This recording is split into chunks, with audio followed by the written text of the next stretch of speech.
സ്വർഗാദൂതർക്കുടയവനേ, അവരാൽ മഹത്വപ്പെടുന്നവനേ, വന്ദനവോടെ നിനക്കു സ്തുതി, പ്രാർത്ഥനകൾ കൈക്കൊള്ളണമേ.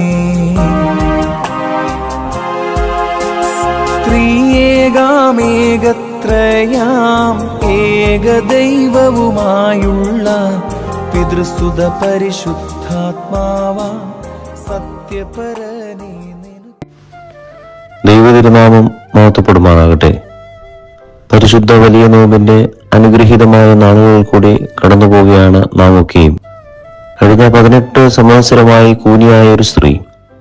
പ്രത്യേകിച്ച് നാം മനസ്സിലാക്കേണ്ട ഒരു കാര്യം, ജീവിതത്തിൽ നിവർന്നു നിൽക്കുകയും കാണാവുന്ന എല്ലാ കാഴ്ചകളും കാണുവാനും ആസ്വദിക്കുവാനും കഴിഞ്ഞ ഒരു സ്ത്രീ ജന്മന കൂനിയല്ലായിരുന്നു എന്ന് നാം മനസ്സിലാക്കണം.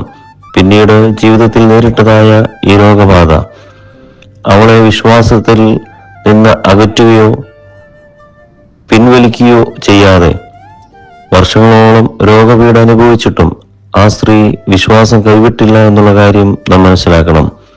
നമ്മുടെ ജീവിതത്തിലെ കാത്തിരിപ്പുകളിലും ദൈവത്തിലുള്ള വിശ്വാസവും പ്രാർത്ഥനയും മുറുകെ പിടിക്കണം എന്നുള്ള വലിയ പാഠം ഈ സ്ത്രീ നമുക്ക് നൽകുന്നുണ്ട്. ക്രിസ്തുവിനെ പോലെ മറ്റുള്ളവരുടെ കഷ്ടതകളിൽ ആർദ്രത കാണിക്കുവാനും അവരെ സഹായിക്കുവാനും നമുക്ക് സാധിക്കണം. യേശു തമ്പുരാൻ ആ സ്ത്രീയെ കണ്ടു എന്നാണ് പറയുന്നത്. അവളെ കണ്ട് അടുക്കിലേക്ക് വിളിച്ച് അവളുടെ കുറവുകളെ നികത്തി കൊടുക്കുന്ന വലിയ അനുഗ്രഹിക്കപ്പെട്ടതായ അനുഭവം നമ്മുടെ ജീവിതത്തിൽ സ്നേഹം വാക്കുകളിലല്ല പ്രവൃത്തികളിൽ കൂടെ പ്രകടമാക്കുവാൻ തക്കവണ്ണം ഈ നോമ്പുകാലം ഇടയാക്കണം. സൗഖ്യം ലഭിച്ച ഉടനെ അവൾ ദൈവത്തെ മഹത്വപ്പെടുത്തി. ദൈവം നൽകുന്ന അനുഗ്രഹങ്ങൾക്ക് അപ്പോൾ തന്നെ നന്ദി പറയാനുള്ള ഹൃദയവും നമുക്കുണ്ടാകണം. നന്മ ചെയ്യുമ്പോൾ എതിർപ്പുകൾ ഒരുപാട് നമുക്കുണ്ടാകും. അത് തന്നെയാണ് ക്രിസ്തുവർ അനുഭവിക്കുന്നത്. ശാപത്തിന്റെ നാളുകളിൽ സൗഖ്യത്തിന് അനുഭവം നൽകുമ്പോൾ ചുറ്റും നിൽക്കുന്നവർ 2 തട്ടിലായി. ഒരു കൂട്ടം ജനം അവനെ വിമർശിക്കുകയും ചെയ്യുമ്പോൾ മറ്റൊരു കൂട്ടം ദൈവത്തെ മഹത്വപ്പെടുത്തി. എന്നാൽ നാം മനസ്സിലാക്കേണ്ട ഒരു കാര്യം, നന്മ ചെയ്യുമ്പോൾ എതിർപ്പുകൾ ഉണ്ടാകും.